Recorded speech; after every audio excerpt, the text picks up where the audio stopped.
Bienvenidos a Perceptalia, el espacio donde pensamos sin prisa, entendemos sin miedo y descubrimos que la filosofía está, la verdad, en todas partes. Y hoy vamos a explorar una de esas ideas filosóficas que se sienten, pues, muy personales. Totalmente. ¿Alguna vez han sentido esa extraña danza que bailamos con la gente que queremos? ¿A qué te refieres? Pues a que nos acercamos buscando calor, compañía, pero a veces, sin querer, terminamos hiriéndonos. Es una contradicción constante. Claro. Y lo interesante es que ese sentimiento no es un problema de ahora, es una reflexión filosófica profundísima y, de hecho, tiene un nombre. ¿Ah, sí? ¿Sí? Hoy vamos a analizar el dilema del erizo. El dilema del erizo. Suena intrigante. ¿Lo es? Y para desentrañarlo tenemos varias fuentes. Partimos de un texto del filósofo del siglo XIX, Arthur Schopenhauer. El que lo originó todo. Exacto. Luego vemos cómo Sigmund Freud lo retoma para el psicoanálisis. Y de ahí damos un salto hasta un estudio de psicología social muy reciente de John Manner, que, digamos, pone a prueba toda la idea. Perfecto. Y sé que también tocaremos cómo ha resonado en la cultura, desde la poesía hasta el anime. Hasta el anime. La misión de hoy es entender por qué nos herimos con la gente que más queremos y, sobre todo, si de verdad estamos condenados a vivir a una distancia segura o si hay otra salida. Me encanta el plan. Entonces, empecemos por el principio. ¿De dónde sale esta metáfora de Schopenhauer? Viene de su obra de 1851, Parerga y Paralipomena. Y la historia es, la verdad, sencilla, pero, híjole, demoledora. A ver, cuéntala. Schopenhauer nos pide que imaginemos a un grupo de erizos. ¿Erizos? Sí, erizos. En un día de invierno, con un frío terrible. Ok, ya me los imagino. Temblando. Exacto. Se están muriendo de frío y, pues, su instinto de supervivencia les dice, júntense. Lógico. Para darse calor unos a otros y no morir, ¿no? Justo. Pero aquí es donde viene el giro de Schopenhauer. En el momento en que se acercan lo suficiente para sentir el calor, Se empiezan a picar con las púas. se empiezan a picar. El mismo acto que los salva del frío les causa dolor. Sus propias defensas se vuelven armas contra los demás. ¡Qué ironía tan brutal! Te acercas para sobrevivir y terminas herido. Me suena bastante familiar.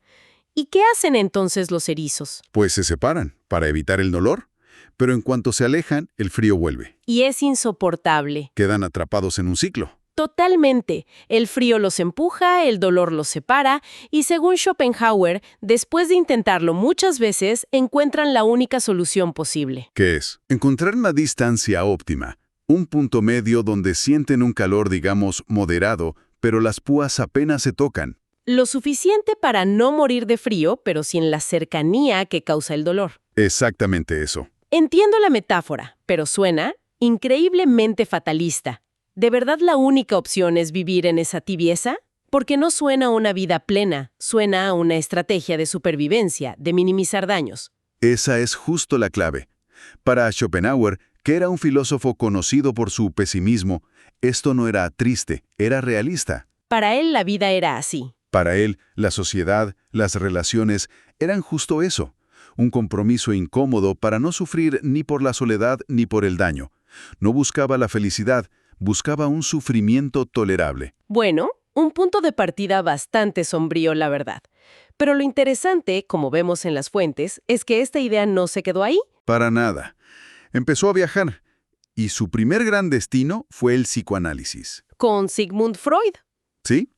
En su ensayo de 1921, Psicología de las masas y análisis del yo. A Freud le fascinaba la ambivalencia humana, y vio en la parábola que él llamaba el símil de los puercoespines. Ah, él usó puercoespines. ¿Sí? Vio la ilustración perfecta de un conflicto interno fundamental. ¿Y cuál era ese conflicto para Freud? ¿Era algo más que el me acerco, me pinchan? Mucho más.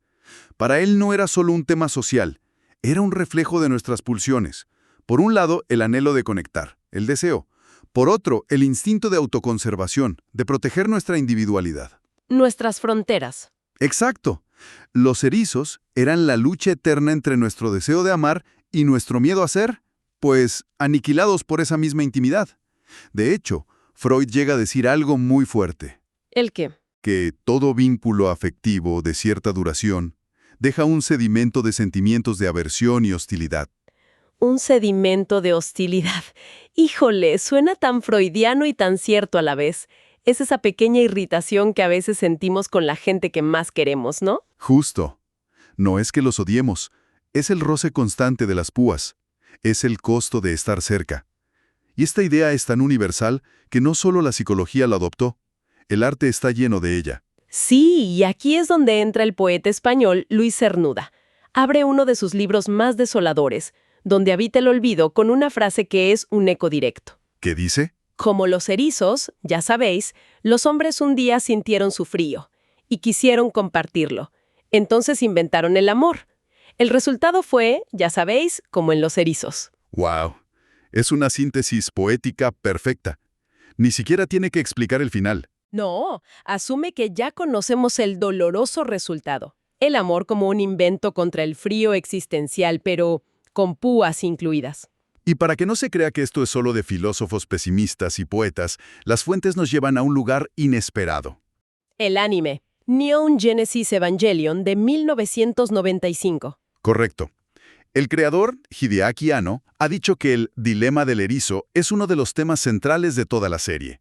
Es la clave para entender a los personajes. Totalmente. Piensa en el protagonista, Shinji Ikari. Es un personaje que anhela desesperadamente el afecto, la aprobación. Sobre todo de su padre. Claro. Pero cada vez que intenta acercarse a alguien, a Asuka, a Rei, a su tutora Misato, el resultado es un desastre. La relación de Shinji con Misato es el dilema en estado puro. Viven juntos, intentan ser una familia para no estar solos, pero sus traumas, sus púas, Buscando consuelo y terminan con más dolor. Y se alejan, y el ciclo se repite. Lo que demuestra lo vigente que es la metáfora. Desde un texto alemán del siglo XIX hasta una serie japonesa sobre robots gigantes. Ok, la idea resuena, pero eso me regresa a mi problema inicial. Todo esto es muy deprimente. Tenemos la metáfora de Schopenhauer, el refuerzo de Freud, ilustraciones brillantes en la cultura, pero todo apunta a lo mismo, a la resignación, a la distancia moderada como única solución. Exacto. Pero, ¿qué pasa cuando contrastamos esto con la ciencia? Y ahí es donde entra la última de nuestras fuentes, el estudio de John Manner. Esta parte es crucial, porque nos saca de la metáfora y nos mete al laboratorio. Manner y su equipo se hicieron la pregunta clave: ¿cómo respondemos en realidad al rechazo social? Que sería sentir las púas, ¿no? Todos reaccionamos como los erizos de Schopenhauer. Esa era la pregunta. ¿Y cómo lo investigaron? No creo que metieran a gente en un cuarto frío. No, usaron algo mucho más sutil. Un programa de computadora llamado Cyberball. Cyberball. Sí. Les dicen a los participantes que van a jugar a lanzarse una pelota virtual con otras dos personas. Pero en realidad, los otros jugadores son el programa. Y en la condición de rechazo, después de un rato, los otros dos dejan de pasarle la pelota al participante. Lo excluyen. Suena simple, pero me imagino que se siente horrible. Es el equivalente a que dejen de hablarte en un círculo. Es muy efectivo para generar sentimientos de rechazo. Y lo que Manner midió fue qué hacían los participantes después.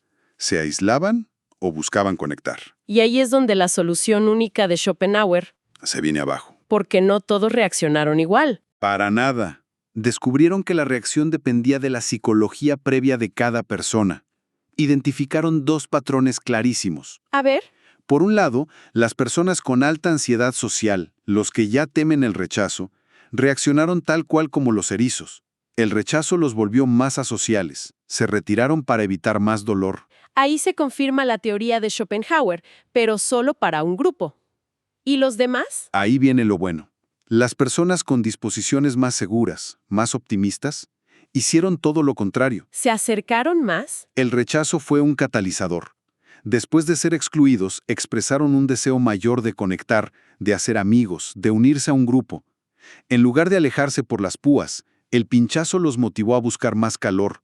Esto lo cambia todo. O sea, el rechazo no es una señal universal para retirarse. Para algunos, es una señal para volver a intentarlo. Precisamente. No es una condena, es un dato que te impulsa a actuar de una u otra forma. Y lo más interesante es que los propios investigadores conectan esto con Schopenhauer. ¿Qué dicen de él? Citan su conclusión. De esta forma, la necesidad mutua de calor solo queda satisfecha muy moderadamente, pero así la gente no se pincha. Y justo después se preguntan por qué llegó a esa conclusión, y tenía que ver con su personalidad, ¿verdad? Exacto. Señalan que su solución de mantener la distancia podría ser un reflejo de su propio carácter.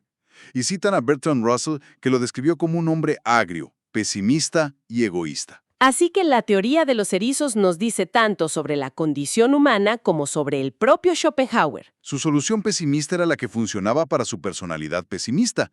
Era su propia estrategia. Es la conclusión de la persona con ansiedad social del estudio. Es una estrategia válida, pero no la única. El estudio lo demuestra. Y eso abre la puerta a pensar que nuestra respuesta al dilema no está predeterminada. Depende de nosotros. Bien, recapitulemos. Juntando todas las fuentes, ¿dónde los quedamos? Empezamos con una parábola brillante pero desoladora. Que nos dice que la única opción es una distancia mediocre. Vemos cómo esa idea se filtra en la psicología, en el arte, validando esa sensación de que la intimidad es peligrosa. Pero luego llega la ciencia y dice, un momento, esa es solo la mitad de la historia. Nos deja en un lugar mucho más complejo y esperanzador, diría yo. El dilema del erizo deja de ser un problema con una solución para ser una condición de la vida. No es un fallo del sistema de las relaciones, es el sistema operativo. Me gusta eso, y cada quien tiene una configuración diferente. Quizás el arte de vivir no es encontrar esa distancia óptima y quedarse ahí, porque eso es renunciar al calor de verdad.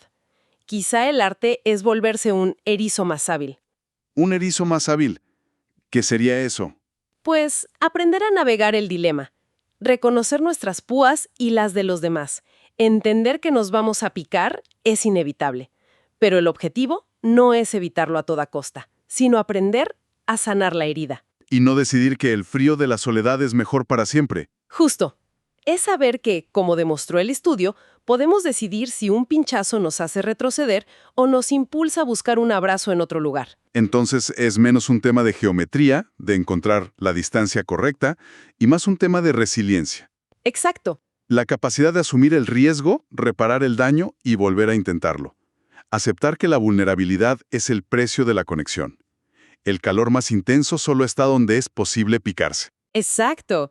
Así que, resumiendo nuestro análisis, el gran hallazgo no es el dilema, que es real. El hallazgo es que no estamos condenados a la solución de Schopenhauer. Tenemos opciones. Nuestra personalidad y actitud determinan si vivimos en una tregua fría o si seguimos buscando el calor, asumiendo que las púas son parte del viaje. Una conclusión mucho menos pesimista. Y eso me lleva a la reflexión final que proponen estas fuentes. No es tanto sobre los demás, sino sobre uno mismo. Al enfrentar el dolor en nuestras relaciones, ¿cuál es nuestra tendencia natural? ¿Somos de los que se alejan para protegerse o de los que redoblan el esfuerzo para volver a conectar? Y saber eso, ¿cómo puede cambiar la forma en que navegamos nuestras relaciones más importantes? Es algo en lo que vale la pena pensar. Esto fue Perceptalia, el lugar donde pensar se vuelve un acto de libertad. Si algo de hoy les hizo reflexionar, compartan esta conversación y acompáñanos en la próxima.